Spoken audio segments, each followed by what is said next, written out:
I'm a senior fellow in the AUSA, and I just wanted to welcome all of you here today. You know, AUSA is a great educational organization, but we can only do it with people like you that are members of the organization if we're going to succeed in telling the story of the Army. In that regard, would all of you who are not members of the AUSA hold up your hands now? Now, come on. Anyone with guts? Well, I have to tell you, this is a miracle, because last year, one of the people sitting up here was not a member. And I shamed that individual. I won't tell you whether it was male or female, so much that about an hour later, I was downstairs and I saw her signing, saw the individual signing up to be a member of the AUSA. But these contemporary forums we have are very interesting, and they're really for educational purposes, to educate the people who are not as familiar with what goes on, and this happens to be one of those areas that many people don't understand the importance of sustaining the force. So that's very important. We're very lucky today to have this great number of people up here. I'm not going to introduce them, but I am going to introduce an individual now who is going to introduce them, and that just happens to be the Commanding General of the Army Materiel Command, General Gus Perna. Gus?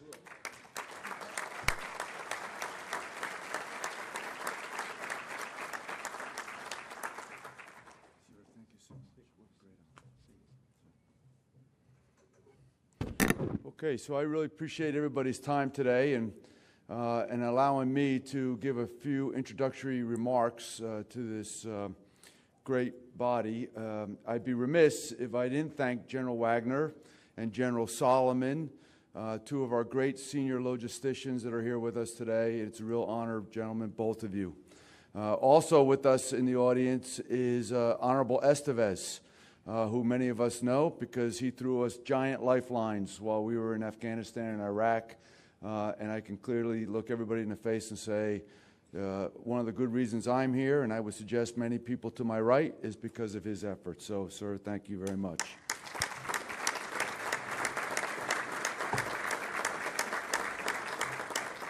Of course, General Pillsbury is going to host for us today, and I've served for him and alongside of him many times, and it's an honor, sir. Thanks so much. And we have a great panel that's here today, and I really want them to spend some time talking and answering questions because we have a lot to say. It is clear what the Secretary and the Chief's priorities are, right? They tell us readiness, modernization, people, and then they ask us to assess and always reconsider how we reform inside of that. Inside of readiness is truly our forte. We are responsible for so much collectively as the logisticians, the senior sustainers of our Army. And it's our responsibility to make sure that the force is set, right? Both in preparation for deployment and then execution in deployment, right? Whether it is for peacetime or wartime. As Clausewitz has told us, an Army has two purposes. The first purpose is train for war. The second purpose, execute war. Where are Army logisticians and sustainers? They are in both places. We must be in our A game for the maneuver folks to do their jobs. We have to support them. We are always ING. We are never ED. And we must understand this, and we must drive it through our formations because it's an attitude that must occur. Now, as we talk about our first requirement, whether it's for training and or a wartime deployment, our responsibility on the battlefield is important. We must be able to plan, synchronize, integrate, echelon commodities and transportations to ensure freedom of maneuver of the commander. That's our responsibility. Over the last 17 years, focused in Afghanistan and Iraq, we've been primarily operating from FOBs. And a lot of that knowledge that true art and science of our business has dissipated. But I am excited to tell you, stand here in front of you, because of the Chief of Staff of the Army's vision 3 years ago about driving readiness, increasing our op-tempo and training, we are exponentially improved in our ability to do what I said. The ability to plan, synchronize, integrate, echelon commodities and transportations in support of the maneuver commander. Easily said, not easily done. It takes professionals, and you are those professionals. But our responsibility is to ensure that the maneuver commander has what he needs when he needs it. Not when he asks, when he needs it. This is essential to us. We must be able to take the science and apply the art so that the battlefield does not constrain us. Recently out at the National Training Center, in a talk, we were talking about what's happening next.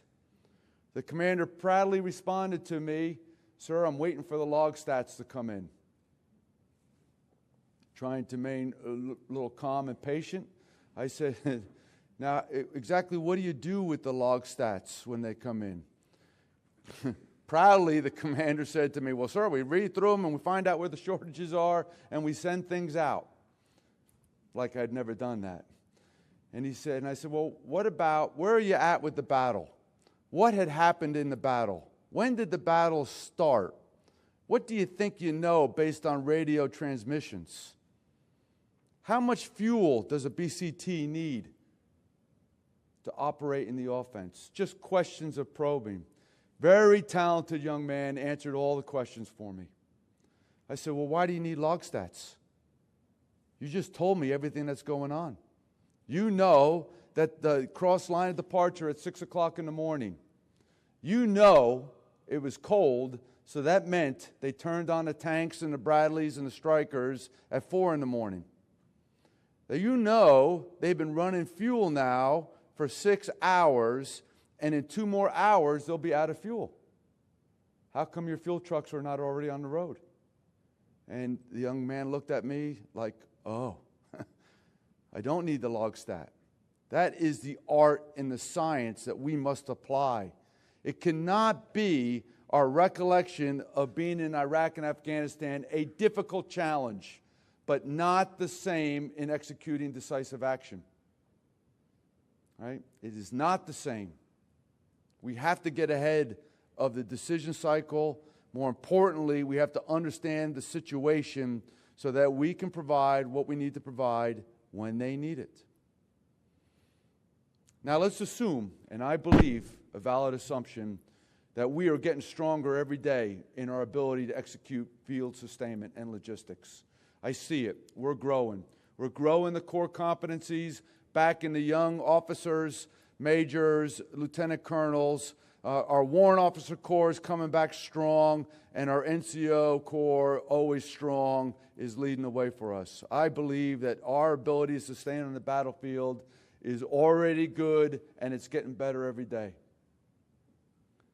What I'm concerned about and what I'm working on from Army Materiel Command, and I'd ask for everybody to understand where we need to set the foundation, is underneath multi-domain operations in the strategic rear. So multi-domain operations, we've all heard about it. We know the doctrine's coming out. TRADOC's done a great job with 3.0. 4.0 is about to come out. And this is going to be our air-land battle. And when they define the strategic rear, I want you to think 5 things. Because if we don't get these 5 things right, if we don't get them to a place where there are core competency, then it won't matter what we do forward on the battlefield. First and foremost, we must ensure material readiness. And to that line, we must have supply availability to the breadth and the depth required for a fleet of equipment on a decisive action battlefield, not an NTC rotation. This means we got to get past our own metrics. 90% availability is not very helpful to me. Many people around me have heard my analogy. If it takes 10 steps to make a cup of coffee, and we get 9 steps complete, which equals 90% and is green on most of our charts, are we drinking coffee that morning? The answer is no. If you get me 9 of the 10 repair parts I need for the tank, is that tank crossing the line of departure? The answer is no. We must change our metrics and our performance in supply availability. Simultaneously, we must move the 500,000 pieces of equipment around to the organizations inside the Army to fill the holes. If we move all that equipment, every unit in the United States Army, all 3 compos, will have greater than 90% of their equipment. We must do that. That's number 1. Number 2, we must truly understand munitions. We receive, store, surveil, issue munitions for both training and war. We must understand how to order, how to deliver, both for training and in execution of war. We must position munitions forward. We must be able to facilitate the execution of strategic and operational delivery. We have to get off the hamster wheel on this. Third, we must improve our organic industrial base. We must be equal to the commercial industrial base. We must have the facilities and the equipment to not only repair the equipment we have today, but be ready for the equipment that the Secretary and the Chief are leading us to, that will come out in 28, 38, and 48. This will take an effort, and I am confident we can do that. While we are improving facilities and improving the equipment, we must drive down overhead in the organic industrial base. It is shameful, the overhead rates that we have at this time. We must be equal. Why is this important? This is about Army readiness today, but it is essential if we go to war and we need to surge. We must maintain the artisan capability consistently over time, not in a reaction mode. Fourth, we must be able to project ourselves. What has changed since 2003 when we went to Iraq? We are now primarily a CONUS-based Army. The dynamics are different. We have to adjust. We have to be able to project ourselves with power off the installations. Our rail and our airheads have to be proficient. We must be able to execute the seaports operationally, know how to load equipment and how to receive equipment. We must have the capability and facilities to do so. We must ensure that our Army preposition stocks located around the world are ready to go. Not only in equipment readiness, but ready to fight. Dwayne Gamble will probably talk about this a little bit today. Our equipment in the last 18 months has been ready to fight. What does that mean in simple terms? A brigade gets on a plane, lands over in country 24 hours later, draws the equipment, and is ready to go to the line of departure in 96 hours. Huge. What does it mean strategically? It used to take 15 C-17s worth of brigade TAT. It now takes 8 because of the work Army Sustainment Command has done. That's how we have to think. That is reform. Reform is not necessarily money. Reform is getting more out of what we need. The last and the fifth thing is we must take responsibility for our ERPs. We have spent millions and millions of dollars on ERPs. We have taken functional approaches that have not come to fruition as far as benefits. They are incredible capabilities. We must train to utilize, we must hold ourselves accountable in utilization, and we must move away from the gold watch. I was in a meeting the other day and somebody said, blah, blah, blah, blah, blah, blah, maybe if we just have another ERP. I said, no way. No way. I was in another meeting about 2 weeks ago. Well, sir, I just think that the ERPs we got, they're good for what they do, but I think we ought to bring a contractor in to bridge the gap between this ERP and this ERP. No way. We have to own it. We have to be responsible, tactically in execution and strategically in our vision. Shame on us that we've spent all this money and we are not using it to its full capacity. I think the current capability will do a tremendous deal for us with readiness. We are not utilizing it to its end state. And last but not least, we need the naysayers to get on board. Okay? The aviation community, I want to applaud their efforts. 3 years ago, I found out that the aviation community was going to do something other than GCSS Army. I called in General Lundy, General Richardson, and I asked, what are you doing? They said, sir, they said aviation was too hard for GCSS Army and blah, blah, blah. I think we're going to do something else. I said, okay, that conversation's over. You're going to be in GCSS Army, and you're going to be in GCSS Army by 19. Ready, go. The next group of people came in and said, sir, we don't have money to do that. I said, get out. All right? GCSS Army Aviation will be fielded first quarter 19.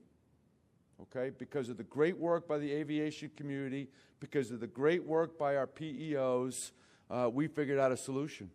Now, my words, not General Pillsbury's, but I'm sure he'll jump on this. The aviators and their equipment are essential to our battlefield calculus. How could we leave them out of a major ERP like GCSS Army? Shame on us. All right, so those are the 5 areas that I'm working on underneath the strategic rear. I know each of you see yourselves in that strategic rear. Remember, if we don't get the rear right, if we don't attach readiness to everything we do in the strategic rear, we will not be successful forward. That's what I want you thinking about.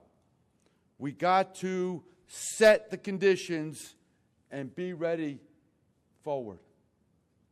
So, very grateful for everybody's time.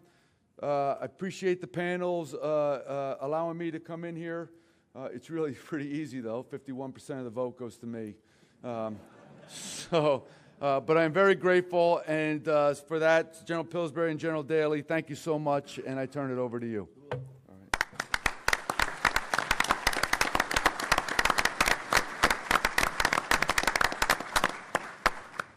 Well, is this on?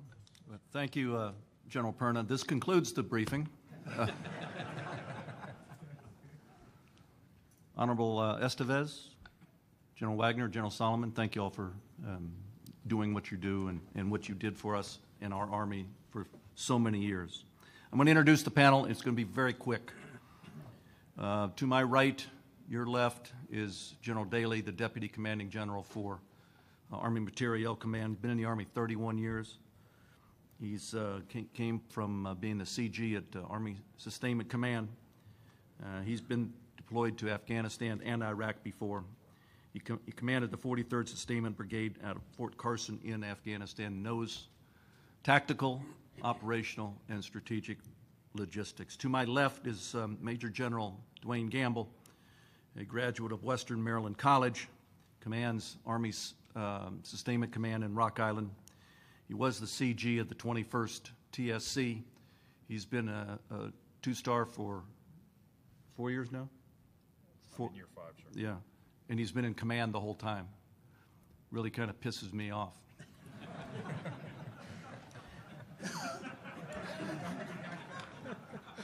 He commanded the 528th Sustainment Brigade in support of our SOF forces in Afghanistan, Iraq, and the Philippines. and he served in the 82nd and the 101st in numerous assignments. On right of General Daly is Dan Mitchell. He's commander of Tank Armaments Automotive Command at TACOM. Before that, he's been serving in the Army Materiel Command, and he commanded Red River Army Depot, and he did a fabulous job as the commander of Red River. And he's a Cubs fan.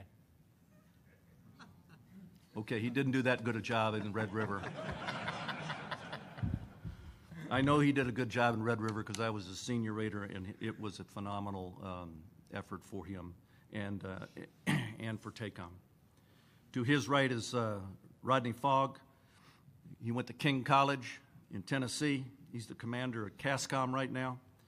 His deployments include Somalia, Haiti, Iraq with the 101st and the 17th Sustainment Battalion for 15 months. He served with the 160th Special Operations Aviation Regiment at Fort Stewart, and he was the commandant of the Quartermaster School. And on the end, we have a great American, Erwin Bieber. He's the president of BAE Platforms and Services Sector. He has the U.S. and international military vehicles and weapon systems business. He also has the protection systems and the munition site management, which is a huge deal for Army Materiel Command. And he employs over 11,000 folks in that endeavor. What we're going to do is talk about the guys in uniform, and Erwin are going to talk 5-10 minutes about their specific areas, and then we'll open up for questions at the end. With that, I'll turn it over to General Daly. Great, thanks. Hey, I wanted to start by thanking General Pillsbury for moderating today and for his 38 years of service to our nation. So how about a round of applause for General Pillsbury? Thank you.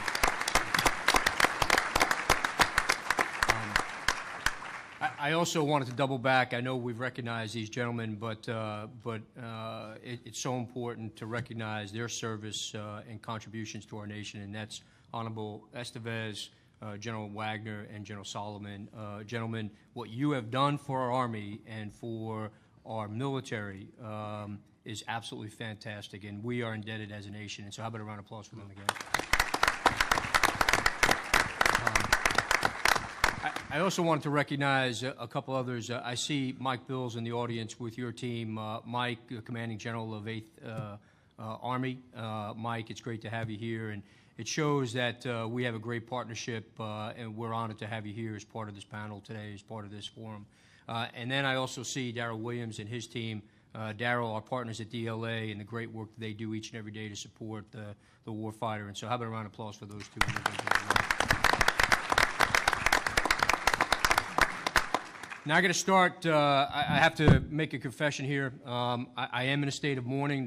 The Yankees lost 16-1 last night, so I'm very upset. But I did want to take a poll in the audience. How many Red Sox fans out there? No Sox. Okay, you are excused immediately. Godless communists. Thank God the 16-1 victory for the Red Sox only counts as one win and not 3 or 4. So my prediction is still Yankees in 5. There you go. That's my story. I'm sticking to it. That's right. What do you think? Yeah.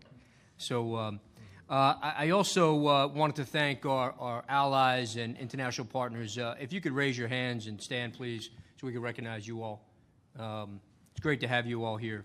Thanks.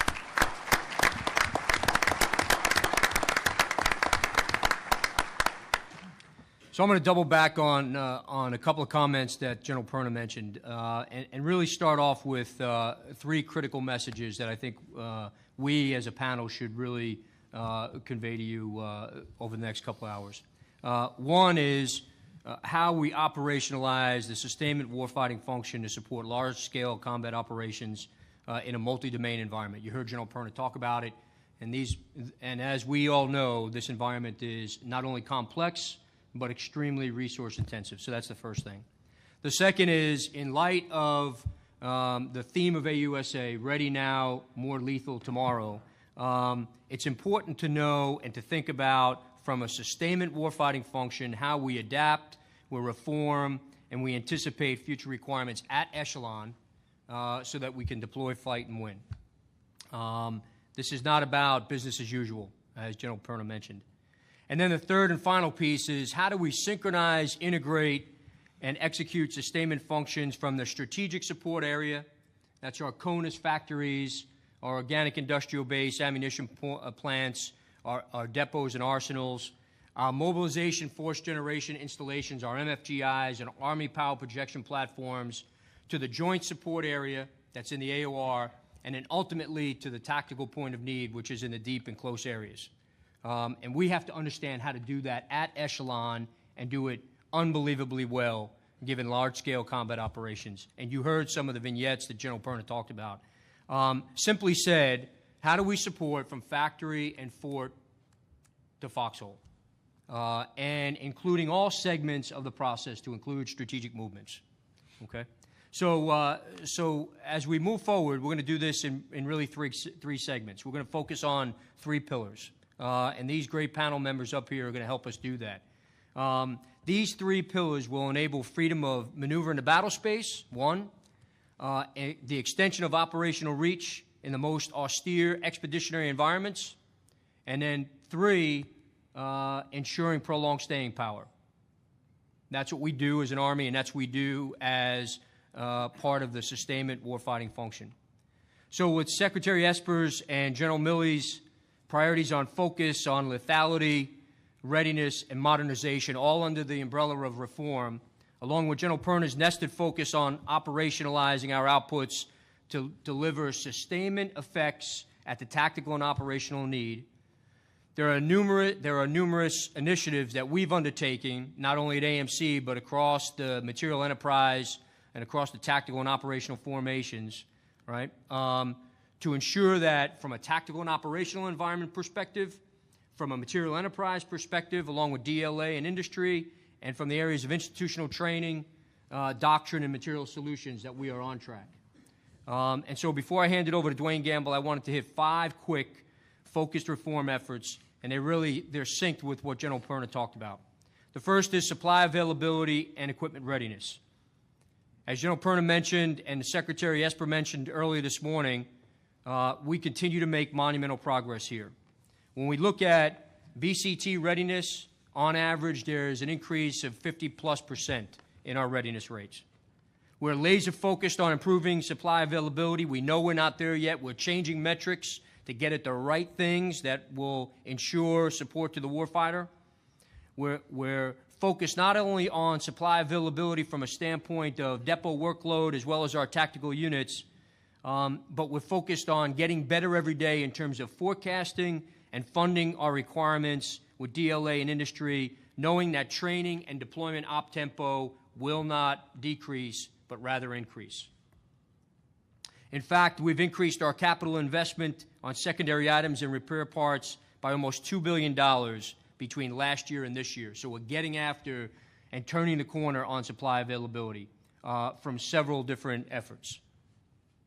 The second, equipping and total Army analysis. We've made tremendous improvements here in equipping and supporting our Grow the Army requirements, like SFABs, the 15th ABCT, the 16th ABCT, and improving EOH. And you heard some of the numbers earlier today, but just in terms of lateral transfers to build EOH across the Army in the last year and a half, it's about 596,000 items have moved. And we've divested of another million. So we're well on the way to not only building readiness, but setting the conditions for the modernization efforts that are forthcoming that have been discussed over the last couple of days.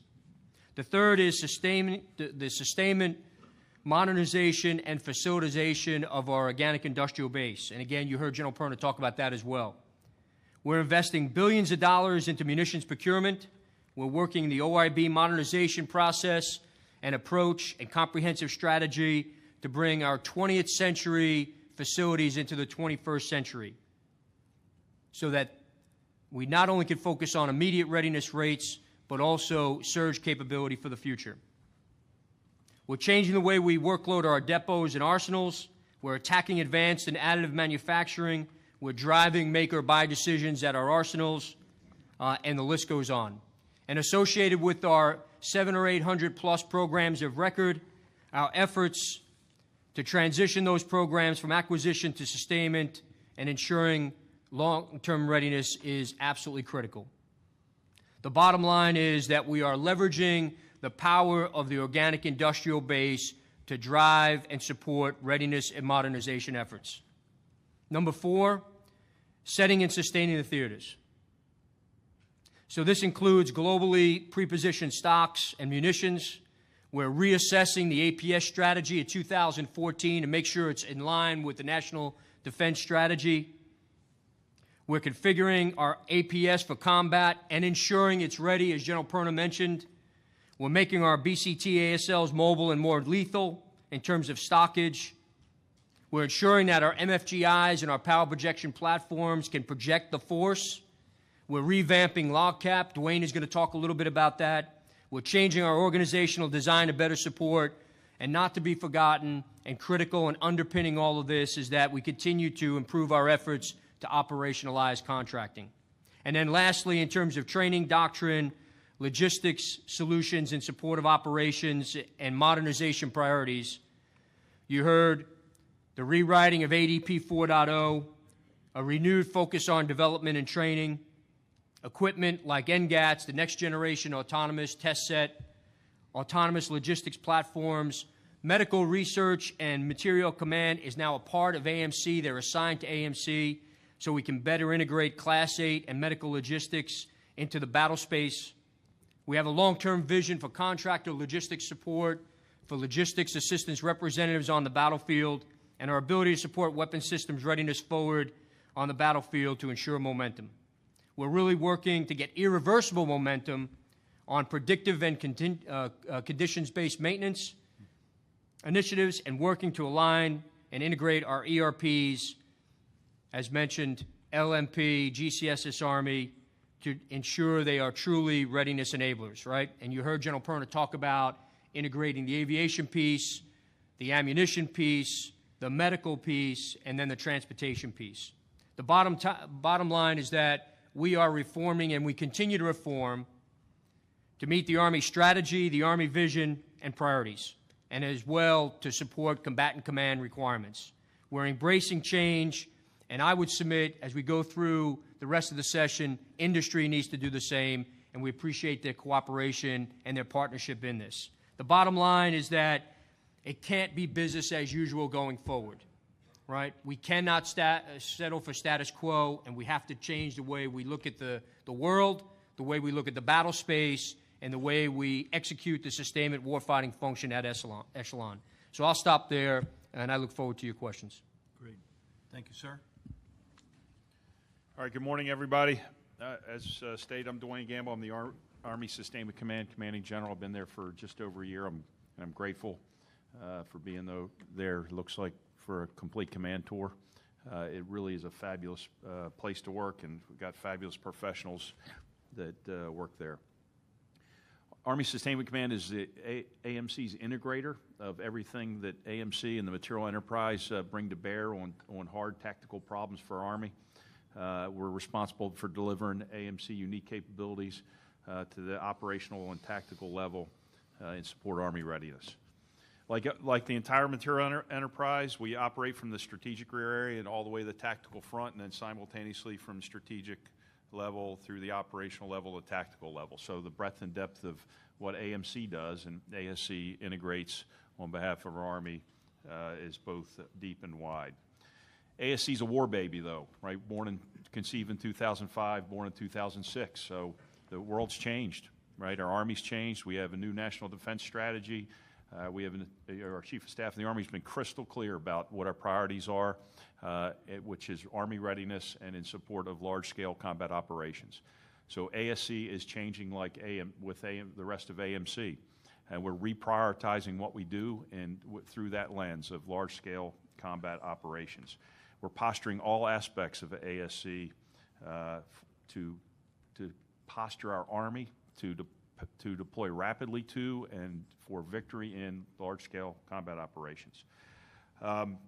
In the strategic rear area, we're focused on enabling readiness in support of all ACOMs and our one and only field Army that General Bills commands for us, with a specific focus to assuring logistics support to both mobilization, power projection, and then RSOI and sustainment once in theater.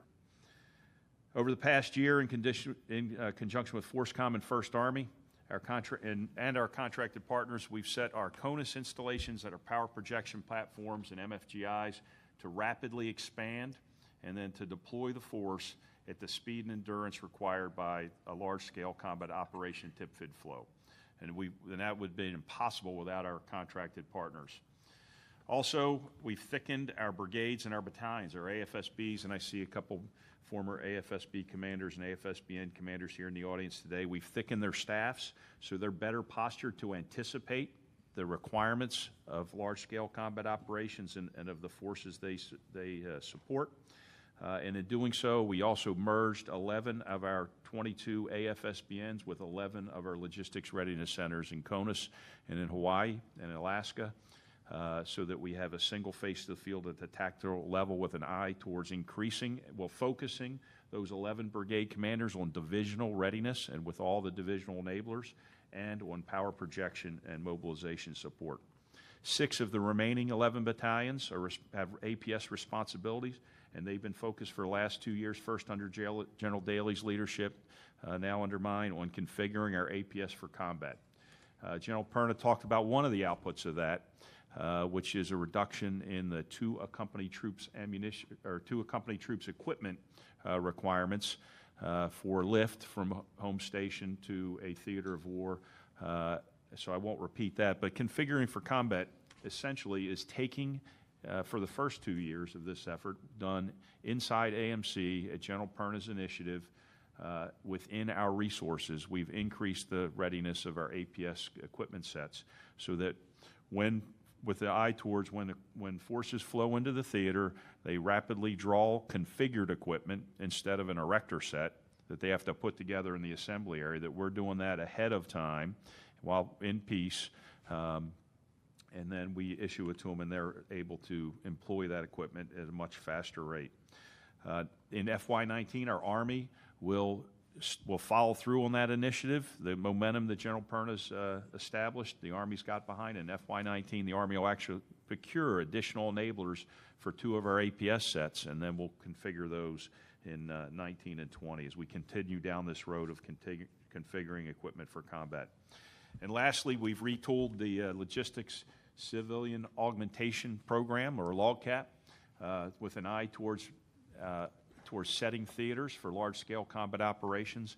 And in the spring, we will award LOGCAP 5, which is the next maturation of a great program. It'll preserve the best qualities of LOGCAP 4, but add the set-to-theater capabilities that our Army Service Component Commands and our Field Army needs to prepare for RSO Phase 0 and Phase 1 operations. So set in the theater in Phase 0, RSOI, and initial theater sustainment and theater distribution of expeditionary forces.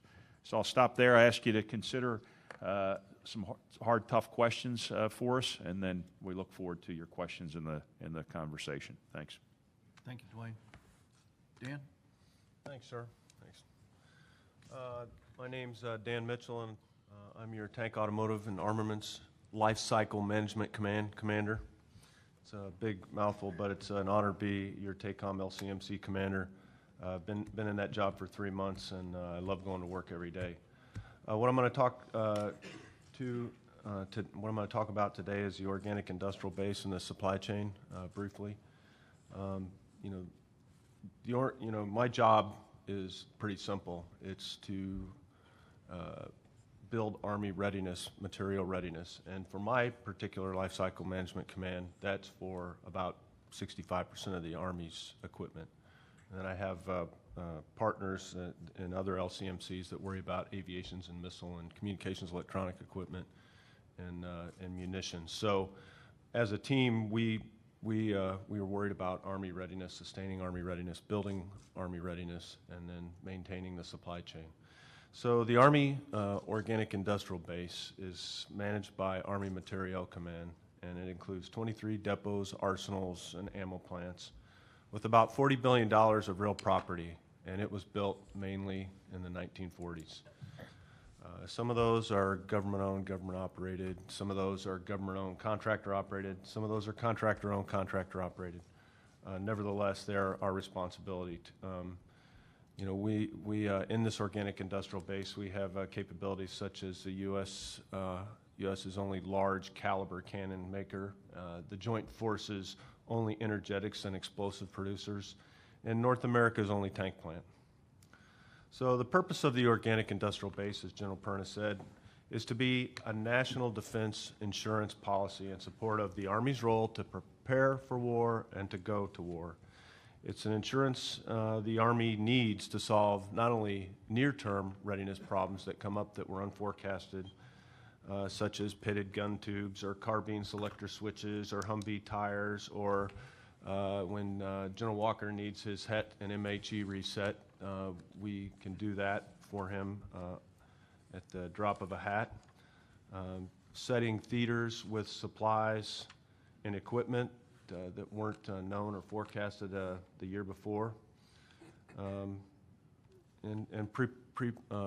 pre-positioning supplies, as Dwayne said, at mobilization, force generation installations, and power projection platforms, or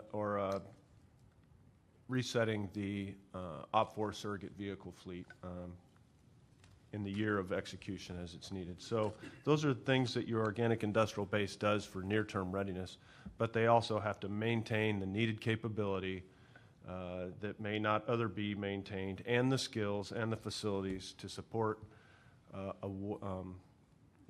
Army as it may surge to go to war. So we need to continue to reform and modernize our organic industrial base.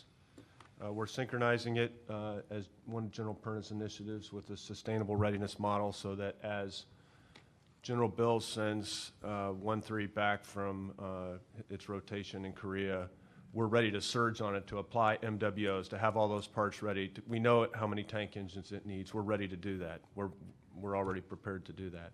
Or to have a repair cycle float so that if tanks get into tank fires, when you train heavily like we are now, you have training accidents, you have tank fires, you have rollovers, and you have to be prepared to replace that, or replace those things that need depot level repairs. So we are now synchronized more than ever with the sustainable readiness model.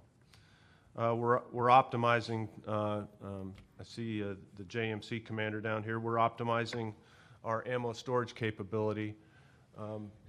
Think of our ammo storage facilities now as a bunch of hard drives that are fragmented with a lot of ammunition that needs to be demilled. We need to demill that ammo as fast as possible and then store that ammunition so that it is ready for either strategic deployments with the ABLs ready to move out, the TAT pre-position, or to support training missions. And so General Perna's been really driving that initiative forward, so we're doing that. We're bringing software support in-house. All our systems are digital now. They all require lots of software. That software needs to be maintained or the system won't operate. We're bringing that capability in-house. General Taylor at CCOM is doing that, and he's doing a fantastic job, and he can do it quicker and more efficiently in a lot of cases in the commercial sector. And Colonel Letcher's down here. He's at Rock Island Arsenal, and he's the Center of Excellence, developing the Center of Excellence for additive and advanced manufacturing. And so he spends a lot of time working on that so that we're ready to print for readiness or to develop that capability. And we've spent already a lot of money on that, thanks to the Army pushing that. I think we spent like $19 million this year, and we have some more to spend next year to develop that capability, to develop that digital thread, to develop the capability to quickly reverse engineer our design, print, test, certify, get out to the field for near-term readiness. We also have organic industrial base provides us a capability to have a deployable component. So in not only for near-term readiness, if a capability is needed forward, a depot capability is needed forward, the organic industrial base artisans can go forward to do that, but also forward repair activities in support of op plans. And we've, for the first time, have figured that out, know what the requirement is, and we've planned that into the op plans and the war plans. So that's an initiative we've been working on. We continue to invest heavily in our plant personnel and equipment to support our modernization priorities, whether it's long-range cannon artillery or just the ability, the future requirements for explosives or energetics. We're investing heavily to modernize in order to support the chief's modernization priorities, chief and secretaries. So for supply availability, we talk about that a lot. General Perna talked about it a lot. So what is supply availability? It's a DOD and it's a commercial sector metric that says when you want something, when you order it, you get it in the required delivery time, in the time that you need it. So we've had some challenges with that in the last few years. Basically 17 years of counterinsurgency operations and insufficient sustainment funding. It's kind of the perfect storm. Have created, with lack of funding. And then in 2016, the op tempo almost went up exponentially as the chief started focusing on direct action. And so over the last 4 years, op tempo demand for parts has gone up 20% per year for the last 4 years. And for certain parts, it's gone up more like 36, 40%. So it's almost been exponential in the amount of demand. And we expect that to continue into this year and next year. So with the lack of funding or 17 years of coin and then increased op tempo, kind of caught us off guard a little bit with obsolescence and diminishing manufacturing sources that Erwin can talk about. But I mean, when small businesses doesn't have any demand for a few years, they go out of business or they go start making something else. And so with that, it's affected our operational readiness. So what we're doing about it, we've increased funding to match the op tempo. AMC is secured through the Army's through the Army's leadership about $10 billion in the last 2 years to buy Class 9, and we continue to get support from the Army leadership on that. So our strategy is to stop the bleeding today by focusing on combat fleets or sorts fleets, critical fleets, and those readiness drivers, and then getting those parts, working with industry to get those parts delivered early, and then get them out to get readiness up. But then we also need to build the breadth and depth of the supply chain. So that's part two on what we're continuing to work on. We're also, as Dwayne talked about, you can have 100% supply availability, but due to customer wait time or delivery time, you have to have it in the right places. So an ingenious idea, or brilliant idea that General Perna has pushed to fruition is storing. We know that BCTs carry parts in order to deploy and go to war. So that's a high op tempo environment. So they need a high op tempo set of Class 9 that is mobile and ready to go. So we've built that in all 33 BCTs in our APS sets, and it's ready to go. It's a high op tempo package of Class 9 repair parts that is in containers ready to deploy. So that's been having the right stuff forward with the units. So in the results of this that we've seen so far, and we'll continue to see those results due to the heavy investments we've made in the last 3 years, is back orders have decreased significantly for readiness drivers by 39% since January. Inventory in excess has decreased also over the past 3 years by 6%. What that tells you is that we're buying the right stuff. We know what to buy. We know how to forecast demand fairly well, and we're buying the right stuff. We've increased long-term contracts by 25%, and we continue to do that. Have a lot more in the hopper. Critical fleet readiness is increasing, and we're seeing. I think that we'll continue to see readiness go up significantly this year as the fruits of our labors come to bear. And we'll continue to do that. We know that op tempo is going to continue to increase, so we need sustainment, maintenance, and supply funding, which the Army's supporting, as you heard the Chief and the Secretary talk about. We're improving our ability to forecast demand. What parts on the tank are going to break this year? We can start to forecast that better. Reducing our administrative and production lead times by refining our own contracting processes, but also being very engaged with industry so that they know what we need. We forecast to them what we need, and that they know the sense of urgency to produce that part faster. So that's what we're doing in order to improve supply availability in the organic industrial base, and I look forward to your questions. Rod. Thank you. Thank you. So I'm Rodney Fogg, and it's an honor to be here and share with you my almost 3 weeks in command. With that, I'll get started. And so yesterday, as we listened to Secretary Esper, he indicated that we all have a role to play.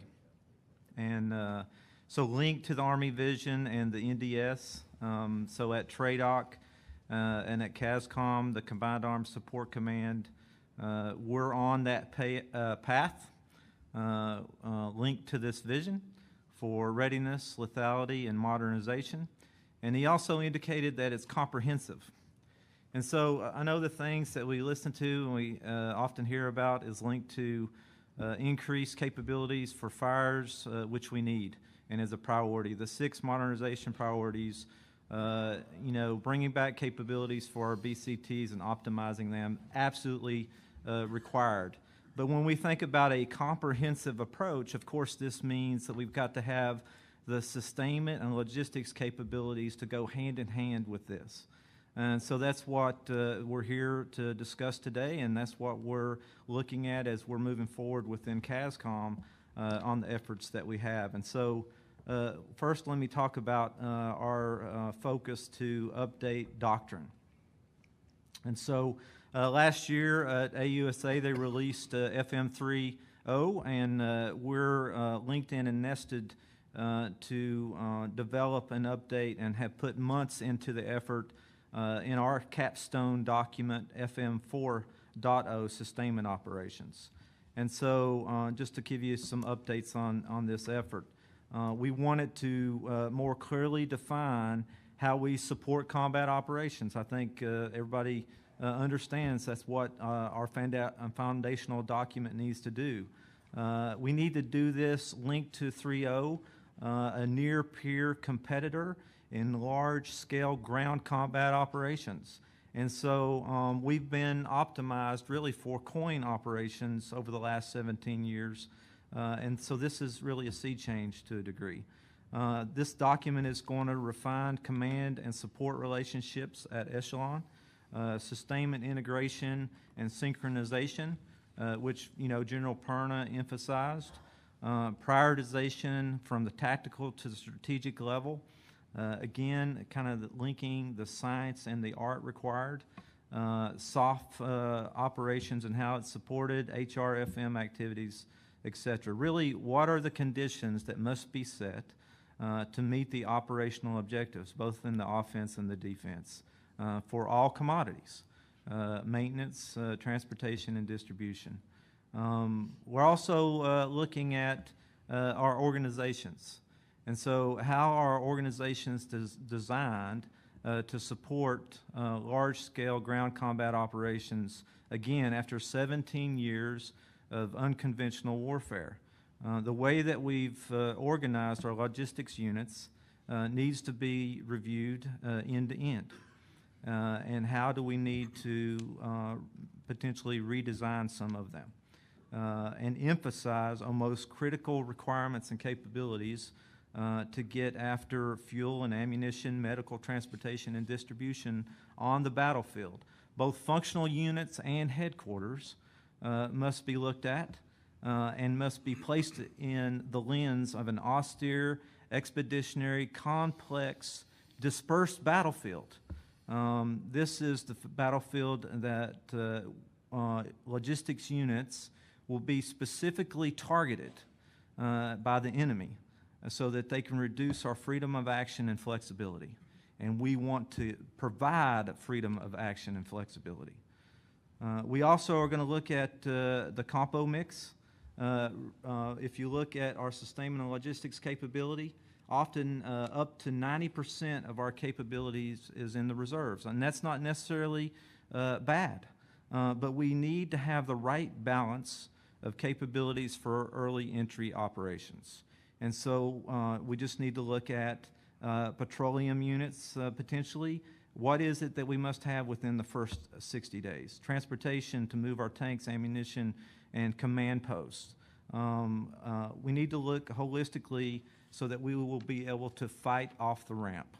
And finally, we want to make sure that we have the right rigor within our training at the institutional level, increasing field time for initial entry training, both AIT and BOLIC. Soldiers need to go to the field more than they are in the AIT. They come out of basic, they have the warrior spirit, and we don't need to let that flame go out. So warrior tasks and battle drills, combatives, tough PT, we need to make sure that we're instituting that where we maybe haven't done that at AIT and also for our BOLIC. And we need to end those courses with an MOS certified scenario-driven culminating training event. And that also includes second lieutenants. And so lastly, I want to talk about number 5 that General Perna discussed, ERPs and the accountability of that. And if I was to kind of link the efforts of AMC and ASC with deployable Class 9 and having a common ASL that provides the right Class 9 at the right place on the battlefield, and what TACOM is doing to ensure supply availability and DLA, we also need to look at how we have policies and we train our soldiers to execute SSA operations. It's antiquated to a degree. We have handheld capabilities and ERPs that can process quicker, but we still often have policy and training that doesn't take advantage of this, and we open a box and count everything because we want to make sure we have it, when really we could move much quicker and get that part to the weapon platform that is required. And so we're looking at that holistically. And so with that, I'll end and say thank you again and look forward to your questions. Thank you, Rodney. Okay, good morning. Again, I'm Erwin Bieber. I'm the president of the BA Systems Platforms and Services sector. That is one of 3 sectors here in the United States with over 35,000 people dedicating to support the readiness and combat projection capability of the U.S. Army. What I'd like to do with you today is share a couple what I think are unique situations, probably amongst dozens that are used in industry, to try to enhance the effectiveness in the partnership that we have with the Army in preparing for war going forward. The 4 I'd like to talk about today, the first one I'm going to call Power of Partnership. The second one's going to be about commonality benefits within the fleet. I'm going to talk about leveraging some technology investments, and then culminate with the benefits of foreign military sales and some of the advantages that we believe in industry it does bring to the U.S. Army. So in the Power of Partnership, we have an outstanding relationship with Anniston Army Depot and also with Red River. That's where we do the processing of the M109s and the M88s, and in Red River with the Bradleys. These partnerships are becoming critically more important as we look forward, as we're seeing modernization funds to come in to reinvest in the fleet. The comment was made earlier about what happens during troughs, and as we're all aware within industry, those troughs, both for the Tier 1 like ourselves and the Tier 2s, can be very challenging. So those partnerships that we have with the depots are very instrumental in our ability to sustain, maintain, and support the requirements going forward. Some of the unique benefits that we see associated with that, first of all, leveraging combined capabilities and infrastructure. Right, there's always a fine balance between what's organic and what's in industry, and how we get that right mix and make sure we keep that in the right dimension as we move forward. The second is immediate access to very capable resources, right? People that are trained and understand the importance of the mission and what we're trying to do as we get these vehicles back into fighting capability. The third is about improving the transition to production. We are in a significant ramp-up state right now in our combat vehicle business. To put it in context, so to speak, last year we were doing about 11 combat vehicles a month. As we ramp up across the various programs, we're going to approach 50 to 60 a month. Those numbers don't scare us. We've done it in the past, but coming after a trough, it's always a challenge. So the investment in industry to match that and the partnerships with the depots really help us as we come back up that curve. And then also, you know, that ramp requires investment. And one of the nice benefits of our relationships with the depot is that investment is in place that we can leverage, and we don't have to do necessarily all in industry. So we see those partnerships with the depots as a critical enabler for us in the business going forward as we move into higher rates of production of both modernization of the existing fleet and new vehicles as well. The second thing I'll focus on that we really are spending a significant amount of time on is commonality of fleet. Those of you that are familiar with the platforms that I touched on earlier, certainly Bradley's been in service, M109, the Armored Multi-Purpose Vehicle Program, which is essentially the 113 replacement for AMPV. We have, across those three platforms, greater than 60% commonality of the material that goes into those fleets. And when you think of the implications of what that is from the logistics tail and what's required to support that, there are very, very huge advantages, obviously, that are obtained by that and the ability to support the fleet as it moves forward. We have common line replaceable units on those platforms, but in addition to the reduced cost of support, we also get benefits around things like common driver station, right? The training that we use across these platforms is common, and also common maintenance operations. So the drivetrains and the suspension and a lot of the LRUs, which are common, give us just tremendous leverage benefit to reduce the cost and footprint of sustaining the fleet as it's going forward. On the area of leveraging investment, one of the areas that is an interesting twist for us is a technology that we started investing in about 15 years ago on power management. And it actually started on the commercial side of our business. So we viewed power management on platforms as a critical discriminator in technology and capability, and where we first actually implemented that was on hybrid electric buses.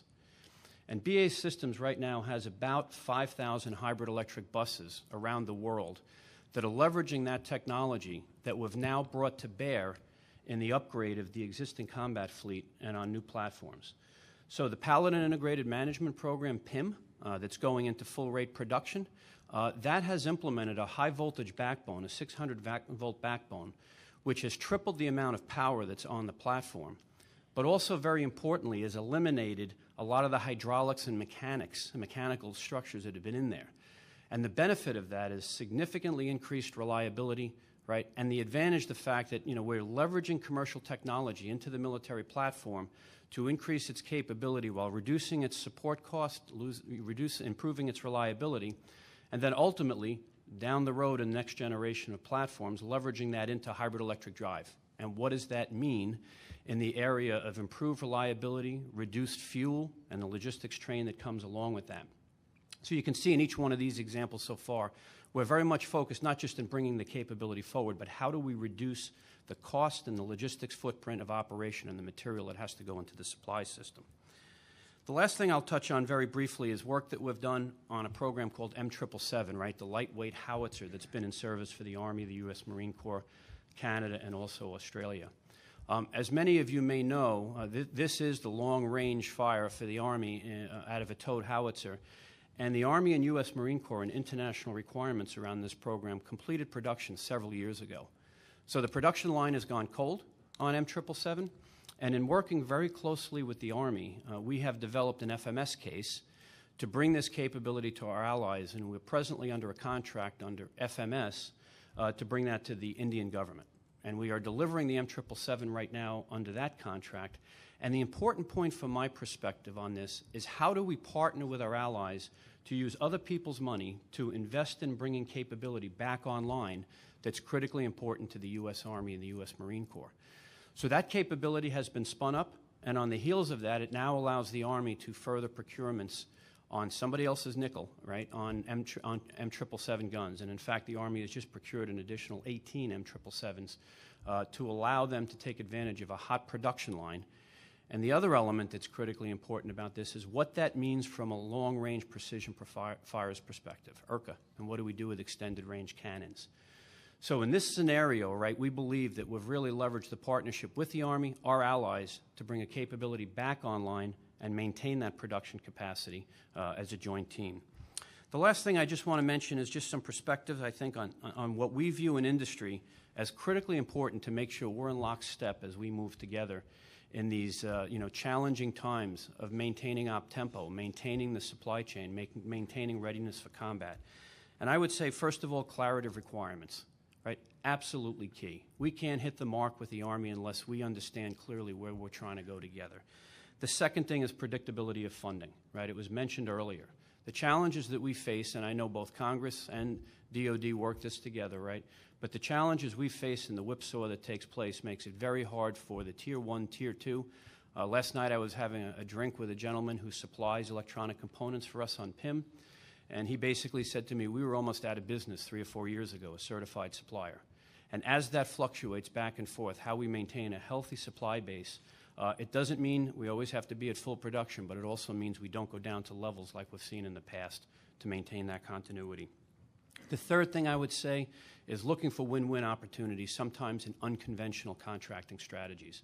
The performance-based logistics work that we do on M777 keeps parts availability at very high percentages. We find that to be a very good working relationship, but looking for win-win opportunities and thinking outside the box is often what's required to allow us to partner together. And then the last, obviously, is always the case, deeper communications, right? Making sure our folks are constantly talking about the challenges the Army faces, how we can best partner with that. Industry has limited investment bandwidth, but we want to make sure we're targeting it towards the critical need with programs that are going to be funded that are aligned with the requirements that the Army can provide with us. So with that, I'll stop there and look forward to your questions later on. Thank you. Thanks, Erwin. Appreciate it. I guess we're going to open for questions, and in the past we used to have cards, but we've got microphones now. So if you've got a question, just head to a microphone. And while he's coming up there, go ahead, sir. FoxMilitary.com. I have a question about the Army's surplus Humvee fleet. Has the Army made the decision on whether the Humvee will be modernized enough to serve beside the JLTV on the battlefield? Or, if not, can you speak about, what are the plans for using this fleet? I can give it a shot. Work with the PEO for combat support, combat service support, and I've been talking to him about this. The Army's doing a study right now to answer that question. And they're going to determine how they want to use the Humvee alongside the JLTV. They'll be about 50,000 of each, rough order of magnitude, and they'll figure out in that study how they want to use them, what mix they'll have in order to support the mission sets of the BCTs. So I don't think that we have the complete answer to that yet.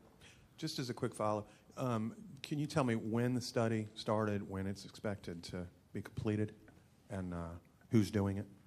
No, I can't answer that. Okay. I think it's 2020, but okay. I can't. All right, thank you very much. Thank you. Anybody else? Come on. This is going to be a hard one. First of all, thank you all for your continued leadership in protecting our nation. Last 17 years, you've noted counterinsurgency warfare. Future warfare against a near-peer competitor is going to be different. And could you address what's going to happen and how you're going to manage it when we're going to be operating in a GPS-denied, cyber-infused environment with strategic interdiction? We've had no strategic interdiction since World War II, unless you count the short period of the PAC-G lock closed, and we were fortunate there that we had the NDN to operate, where the grid is going to be down around York, your factory's not going to be working, the rail switches aren't going to work at FORSCOM installations, port cranes aren't going to work, and that's before we get to kinetic interdiction on ports and runways and actual Transcom assets. So how are we going to operate in that environment, given the concepts that you've laid out? Appreciate it. Thank you. So no warming up in a bullpen or anything? That's just it's a straight 99-mile-an-hour fastball. So that's a great question. And so a couple of pieces of the answer to that. I would start off, and then anybody who wants to add in. First, in terms of protection of our high-value assets in CONUS, like Organic Industrial Base, and like you said, some of our very much critical capabilities. This is what General Perna was talking about in terms of, one, identifying those high-value assets, and then two, investing in the money to protect them. So that's one piece. The second piece is I think this nests very, very well with the modernization priorities as we go forward, that we've got to consider in our as we write our requirements for our future platforms, the protection and the cyber piece has to be part of the KPPs or KSAs. So I know that's being looked at, and that's on everybody's mind, and that's where I think is one of the great aspects of AFC, Army Futures Command, as they look forward in really looking at this.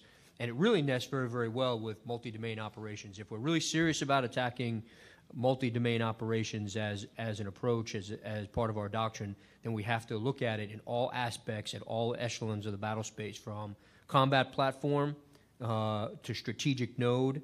And that strategic node may not be just OCONUS. It could be CONUS in many cases. And so this is what we're looking at now, and we'll continue to look at. Anybody else want Yeah, go ahead. So I'll just jump in there real quick, sir. So, yes, there'll be periods that we're operating in the blind potentially, but in the multi-domain battlefield, there'll also be periods of dominance. And so that's when we can use our systems. And so there'll be back and forth. At JRTC and NTC now, we are, they are executing periods of what we might call being in the blind, where you don't have dominance and you are being, blocked in the cyber domain with the regular ways to transmit information. We are definitely looking at investments for cyber protection. As you know, in the logistics arena, most, if not all, of our capabilities are on the unclassified side. And then I'll go back to the art and the science discussion that we've had of anticipating. Often you have to anticipate what the requirement on. So if you're in the blind, what is it that you think is required forward? And don't wait, anticipate and provide it. And so that is what we have to provide, make sure that we're training our young leaders within the institution. If I could just make a couple comments on the industry side of things, and I know that it was mostly targeted towards the gentleman to the left, but we are very conscious of the concerns that you've posed there. Clearly, as I talked about the partnerships with the depots, our manufacturing base, particularly in our combat vehicle side, we are purposefully distributing across a number of sites, whether it be Anniston, Aiken, Elgin, Oklahoma, the depots. In addition to that, we are spending a lot of time looking at our infrastructure security and, very importantly, that of our supply chain, right? Because they are much smaller organizations that need our assistance, need Army assistance to make sure they're ready in that type of event. So there is a holistic approach being taken here, and a lot of it is how you react when it happens, because you can't protect against everything, and make sure we're facilitized in a way that allows us to fight through it. Thank you.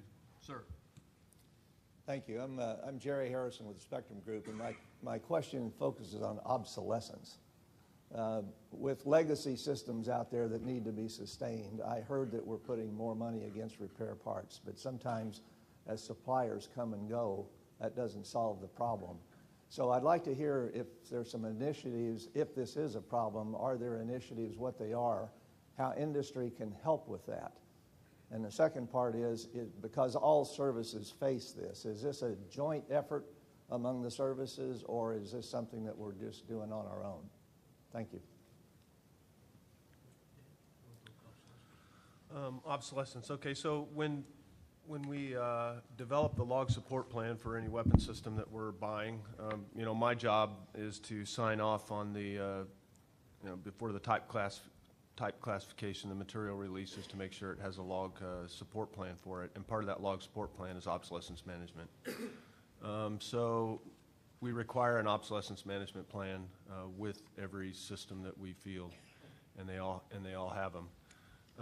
Also, we spend a lot of effort doing studies and maintaining databases and working with, it's a joint effort between the ASALT community, the engineer support community and the industry in managing obsolescence. So we do a lot of work trying to predict what's going to go obsolete in a system, and then design, develop the repair or the fix for that. But we don't catch them all, and we still have problems with it. So there's a lot of work going on in the obsolescence world. Can you answer or talk to his second point about any joint efforts in this area?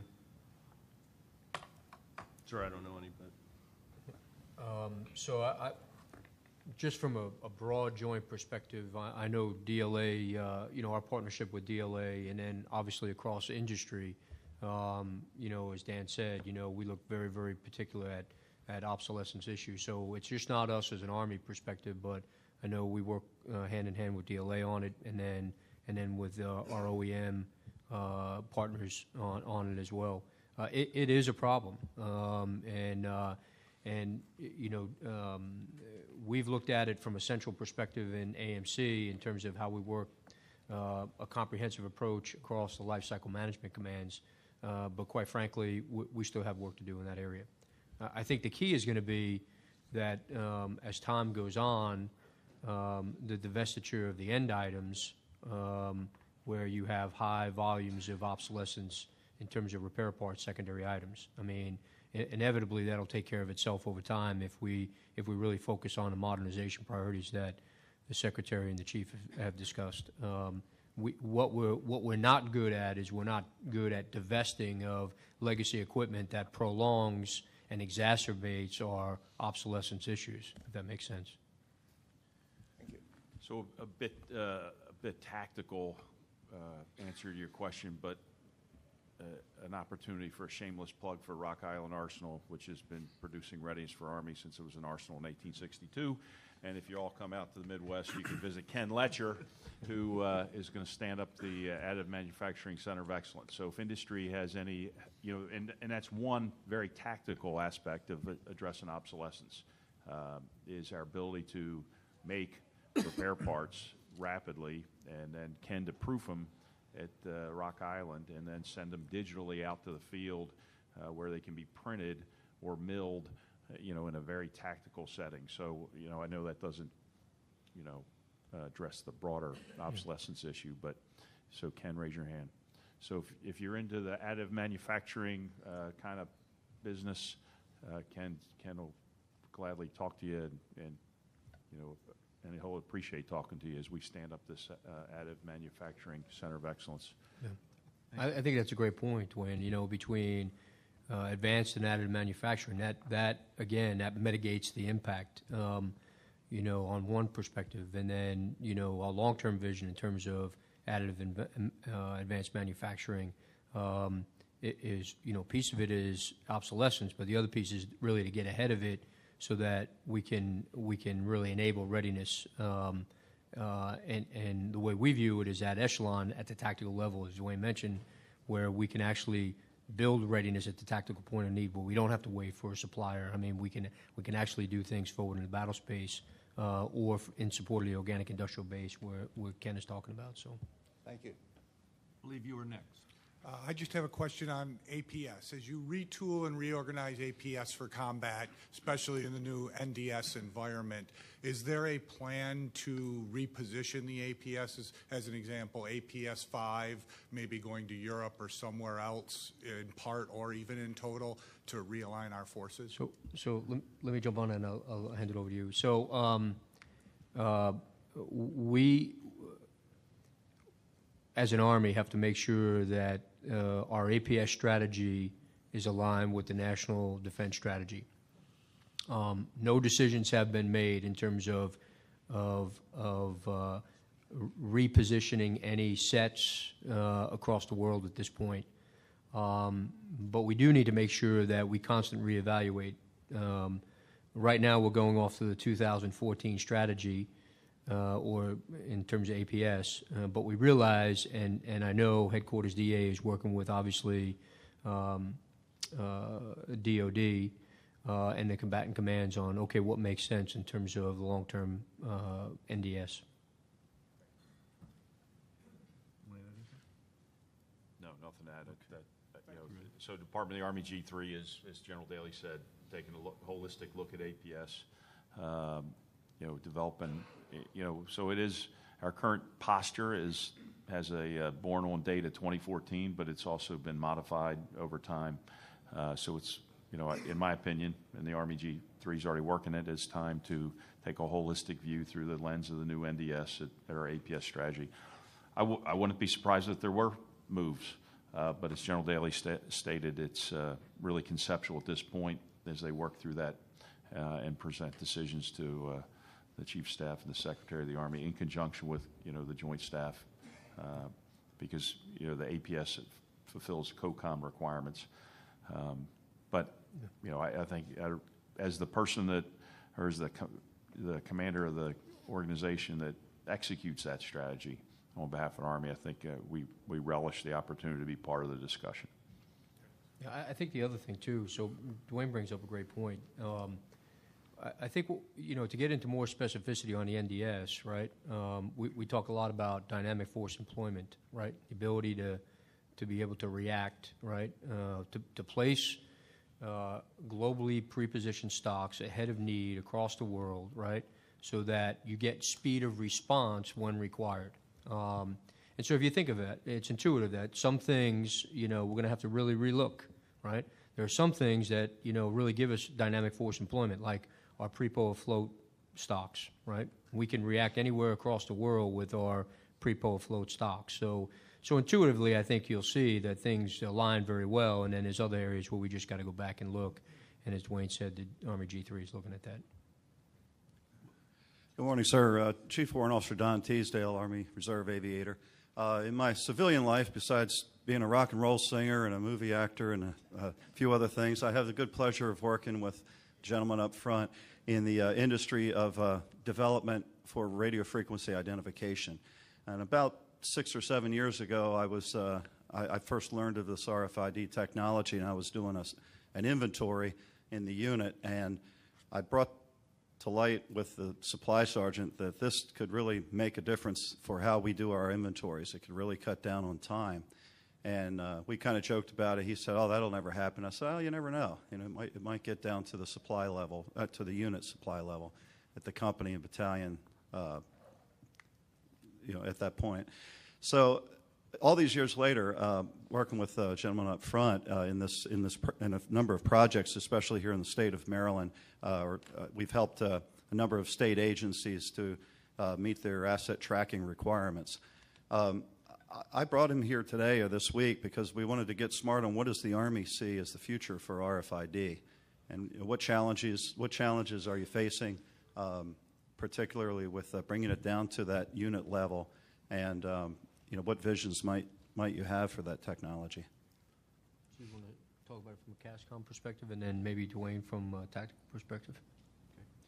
Yes, sir. There is RFID capability resident within the Army. Honestly, I think we probably don't use it. Well, I know we don't use it as well as we should have. So I think it's atrophied to a degree. We have the ability to get better there. We've envisioned potentially in the future, either with the current capability or even smaller, sensors to provide a inventoried censored capability for parachutes, and you could do it for tool rooms. You could do it for multiple other things.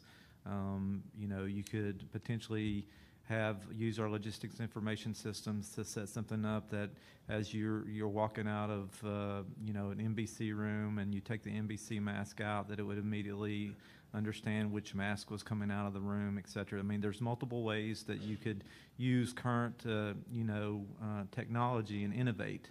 And so we are looking at some of those capabilities. We think we could do it by continuous improvement of what we already have.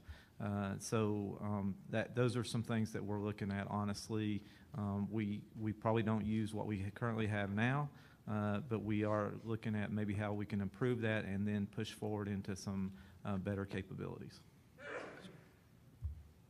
Sir, I'm going to get to you in just a second. The question that was handed to me earlier is how is the Army balancing current needs versus future needs, i.e.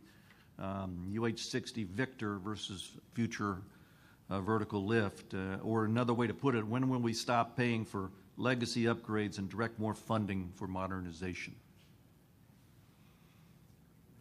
You want to talk that initially, and I can jump in? I can assure you that as the chief and the secretary are going through their deep dive sessions, they are weighing that very carefully, and they are looking at what needs to be modernized, when can we bring on the new capability, the future vertical lift, and then therefore, how long do we have to maintain or modernize our current fleet based on our ability to develop a new system and field it, and also maintain the readiness of the systems it's replacing. I have personally witnessed them talk about this on every one of our major weapon systems to make sure that we are not wasting money by maintaining two systems or simultaneously, but phasing one in while still maintaining the other one for as long as it's going to be in the system. Yeah, no, I would echo what Dan just mentioned. We are absolutely crystal clear on what the modernization priorities are, and everything Dan talked about in terms of scrutinizing every dime and where we're spending it, why we're spending it, does it align to the priorities, and then what's our bridging strategy to get there? And so I think Dan hit it. I mean, it's crystal clear.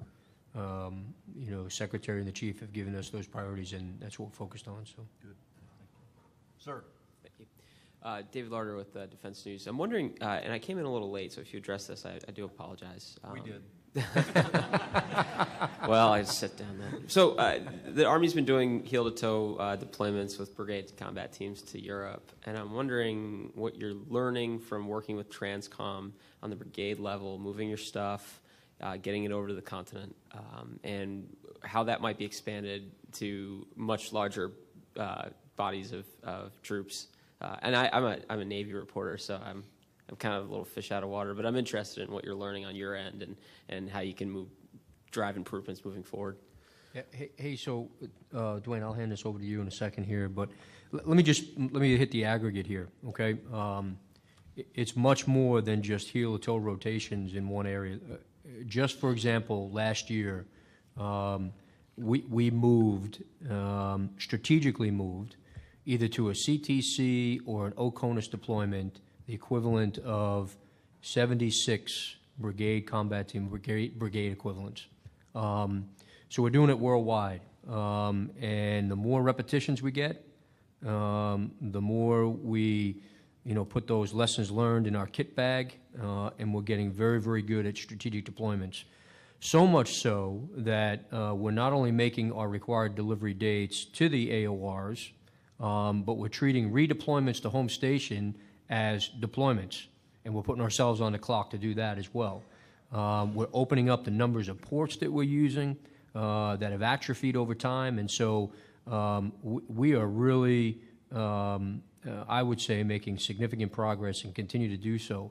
This upcoming year, we're gonna move about the same, even more numbers of brigade equivalents, and so this is great for our Army in terms of, again, it goes back to the Secretary and the Chief's priorities, right? And being able to operate in an expeditionary environment, being able to project the force. You heard General Perna talk about it. We're really starting to turn the corner in terms of the learning curve and doing that very well. And so I'll hand it over to Dwayne to talk specifics. So General Daly hit a lot of it. The old adage is, the way you learn to do push-ups is to do push-ups. And so the repetition piece of that is, really the most important, right? And General Daly, as he said, it's just more than Europe. It's all over the globe. But so the first brigade that came over to Europe, I think, was 3-4 a couple years ago now.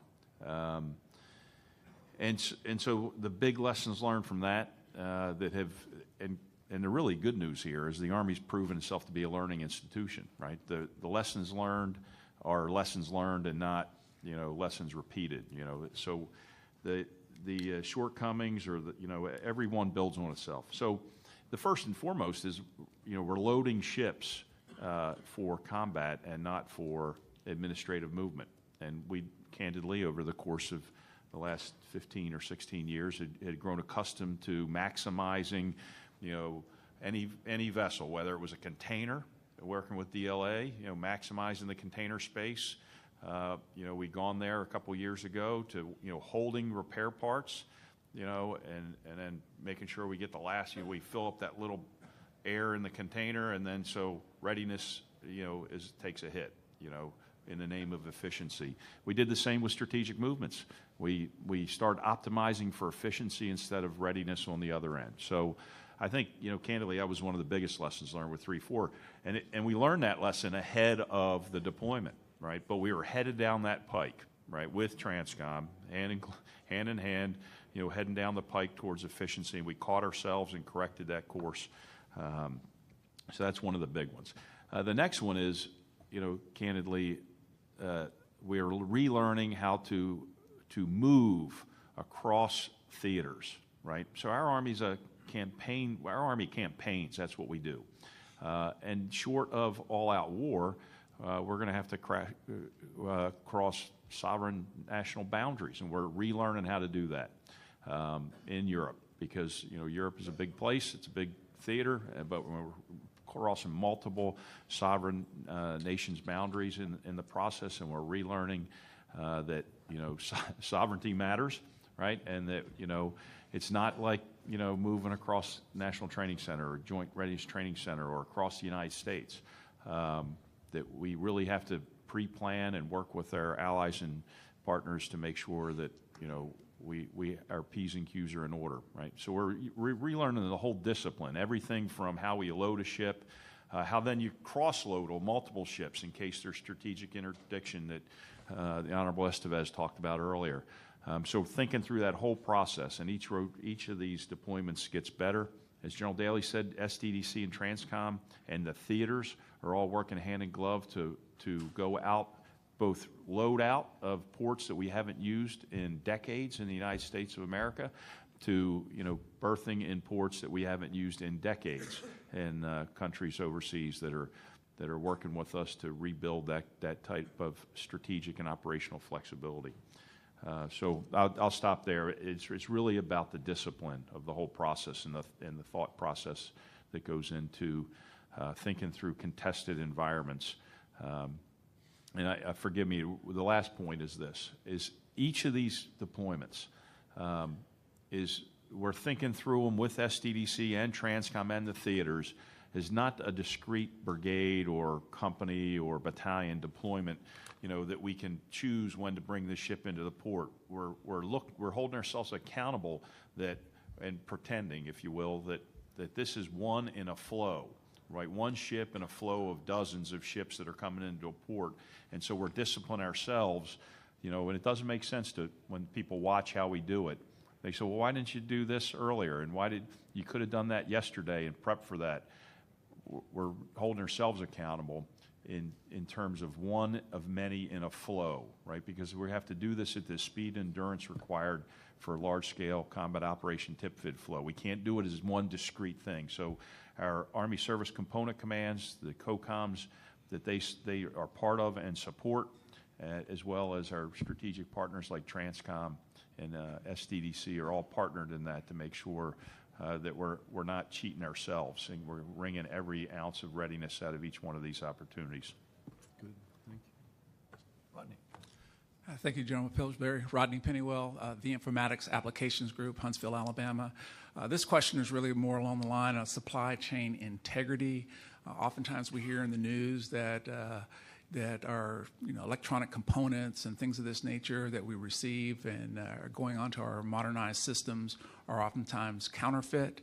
So given that, which General Perna spoke to in terms of pre-positioning things, modernization, we need 10 out of 10, not 9 out of 10. What things are we doing to ensure that our supply chain is integral from start to finish so that the soldiers aren't being handed deficient or compromised parts? I'll sit down for that. So I think Dan will take it, and then Erwin, would you mind responding after Dan? So we have a program where we work with DCMA on the requirements and the tech data and all that, and DCMA has a role also of ensuring that we're getting what we're asking for. We also have a whole fraud and counterfeit operation where we look for that. As we get clues, we investigate them, we turn them. There's a branch of CID that investigates that. So we have a pretty robust program, and we return a lot of money to the Army when we find either fraud or counterfeit or pricing issues, or so it's just a matter of teamwork, working with DCMA, working with the engineers, working with the people that get these parts, and as soon as we get a hint of fraud or counterfeit, we attack it. So, Erwin? Yeah, from an industry perspective, one of our sectors is our electronic systems sector, and that's probably where we see the most aggressive aspects of what we do here, although we share it across all of our business and across all of industry and with the government, is obviously making sure you're working with known certified suppliers in the beginning of this, right? And you've got trusted suppliers that you've got. In addition to that, we make sure that we do our own testing on the components to look for any tampering or anything that may be embedded in that. We make sure across the industry we are a donor for information of anything that is a suspicion, to make sure that's being looked at holistically, with the government from a supply chain perspective. And we've been pretty effective at it overall. The success rate that we're seeing is quite good, but we know the threats can continue to mature going forward. So we're just going to have to continue to double down on our supply base, our test profile, our sharing of information to make sure we're on top of it. Okay, good. Thank you. Sir. Thank you, General Pillsbury. I'll mimic Mr. Estevez's comments. Thank you all for all you've done and for the defense of this nation. My name is Ted Sturgeon. I'm with the Institute for Defense and Business. And my question really revolves around education requirements, those things that you see in the future that academia and industry can do to help you learn and prepare for the future. So I think, Rodney, you started from an institutional perspective, and then maybe Dan, you talked about it from an organic industrial base workforce perspective. Okay. Yes, sir. So we have opportunities, training with industry that we take advantage of. I won't name the industries, but our warrant officers, our NCOs go out and they are able to spend time with industry, and immerse themselves in an opportunity, and that has been helpful over time. And then also, we work with industry when it comes to, logistics information systems, often to kind of learn, where they have been able to take advantage of things.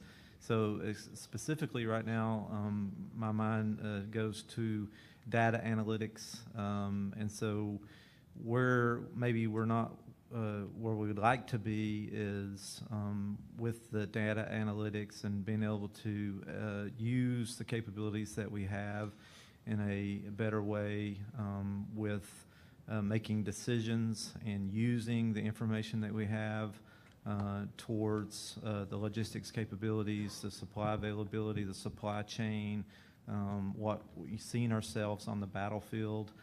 So I think there's probably better integration we could do with industry, because industry is out ahead when it comes to using big data, machine learning, artificial intelligence, et cetera. And so we need to kind of learn from industry in those areas. Thank you.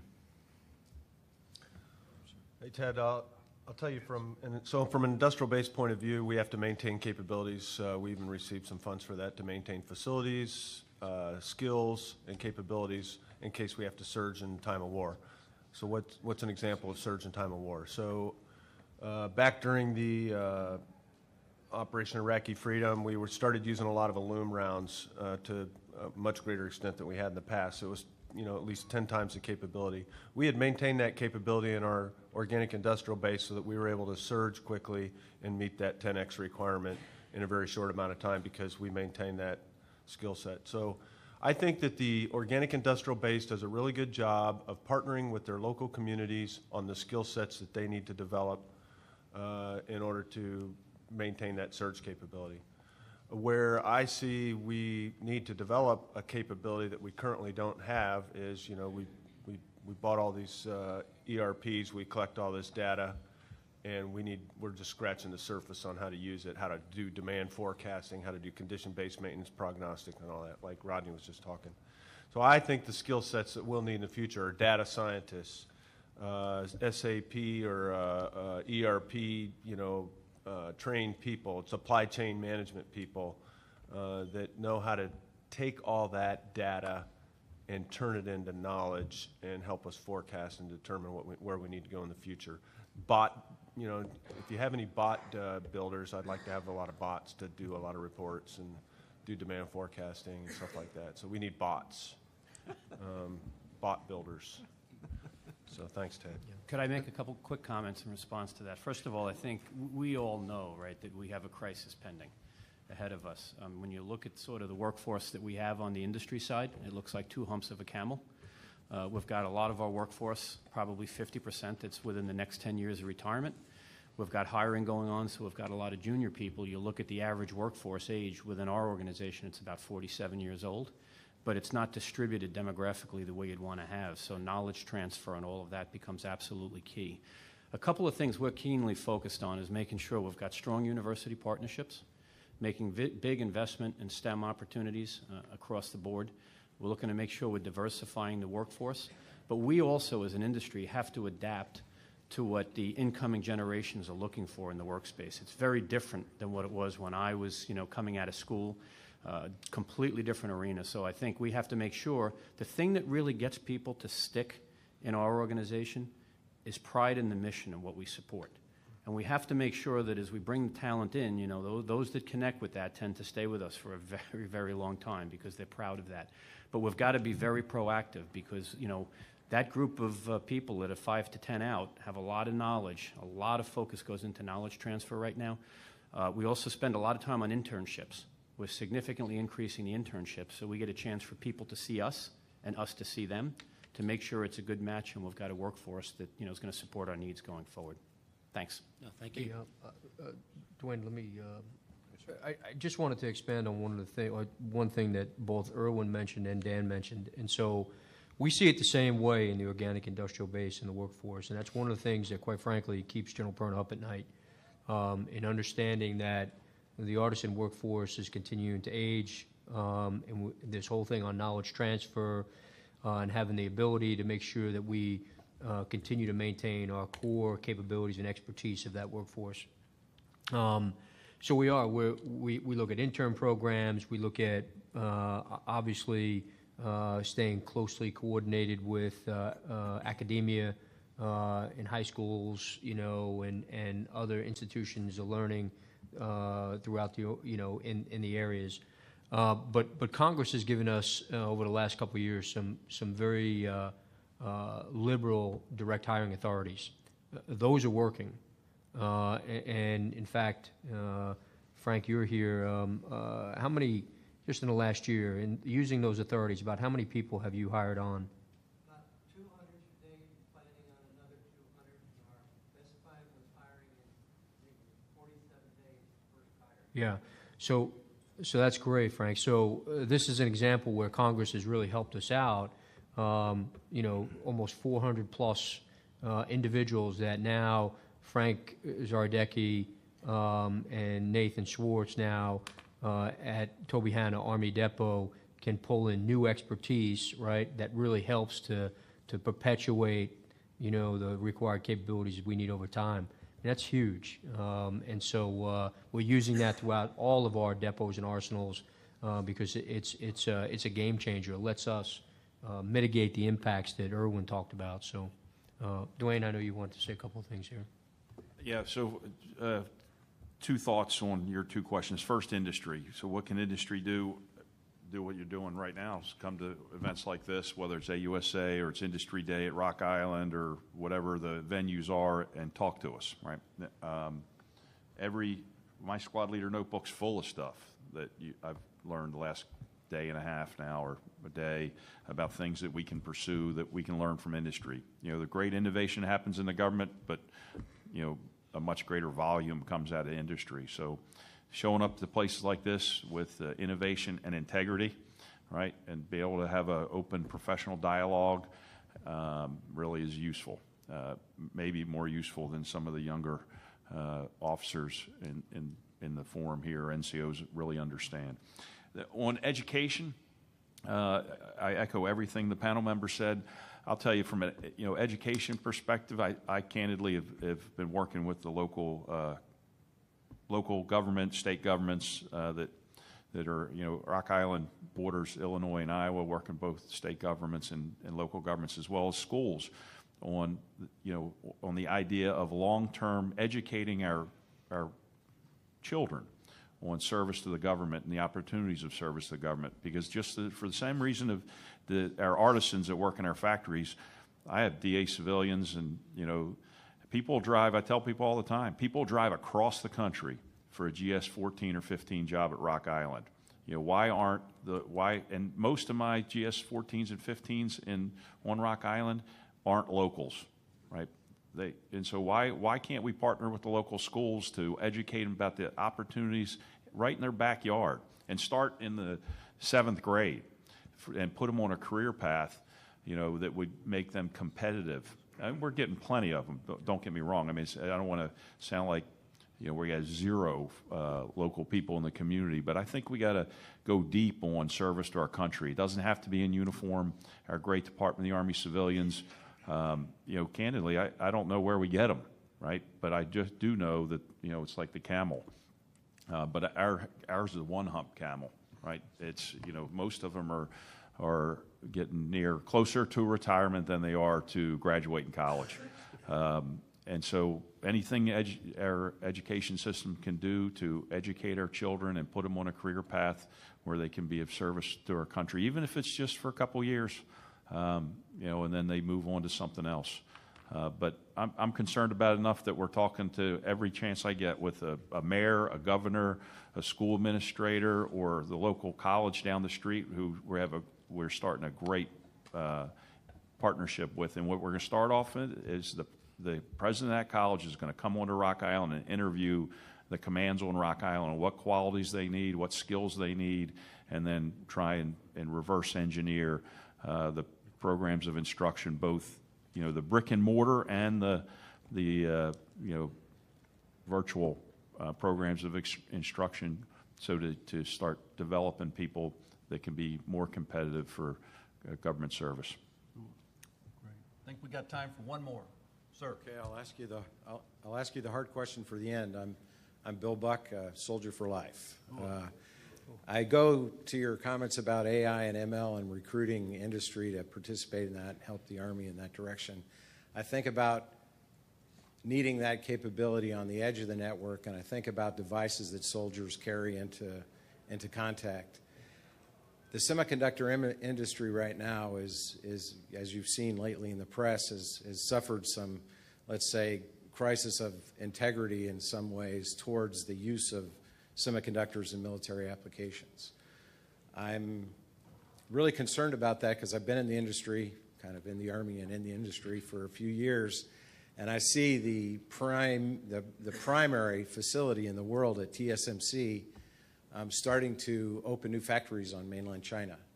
And I'm very concerned when they go to 5 nanometers for logic and memory, and they're at 7 nanometers right now for the next iPhone, that we're really going to be at a significant disadvantage if we don't figure out a game plan soon. And I see in some of the PEO programs now, they've started a thing where they call it government-furnished equipment. And I think that's a great idea. And not only does it standardize on a platform that people can innovate on so we have something in common, but it also protects us from what could be a very serious threat to our future in the supply chain management deliver uncompromised mode. Long question, but what do you think about all that and how are we doing? Yeah. Thank you. That's a great question. Erwin, can you answer that one for us? Take the softball. I'll tell you, that is a tough one, right? When you take a step back and you look at it in the environment that we're dealing with right now, with the blend between commercial and military technology and some of our adversaries is a much tighter connection, right, than what we have here in the States, I think that's one of the areas that we're going to have to figure out how to deal with, right, and allow that technology infusion in such a way that that gap is smaller than it is right now, and doing it with trusted material, trusted components. That is something we worry about, right, because over time, that leverage is going to become greater on us. So I think that investments in core technologies that are going to be critical to maintaining that edge is something that's got to be strategically focused on. Thank you. I think we're going to wrap up now. I'm going to ask General Daly if he's got any final comments. Well, I just want to, again, on behalf of General Perna, thank all of you for attending today and for your participation. And beyond that, really what you do each and every day in support of the greatest Army in the world. We really appreciate your partnership. Industry, several questions here and several people in here from industry. We appreciate what you do for us and our continued partnership. For those in uniform, we appreciate what you do. And I was remiss, I didn't mention, we've got two TSC commanding generals in the room with Charles Hamilton and Donnie Walker, and we all go way back, great logisticians, and Michael Russell, the ESC commander on the pen. Gentlemen, thanks again for coming as well, and thanks for your mentorship and all you've done over the years. And but I will tell you, as General Perna ended, you know, he stated we really have a lot of work in front of us. The priorities of the Secretary of the Army and the Chief are clear, and now we've got to figure out and we've got to work to make sure that from a sustainment warfighting function perspective that we stay nested and we continue to make progress. And so thanks again for coming. Sir, thanks for moderating this, and to the other gentlemen up on the panel, great job. So thanks, everybody. Have a great day. Sure.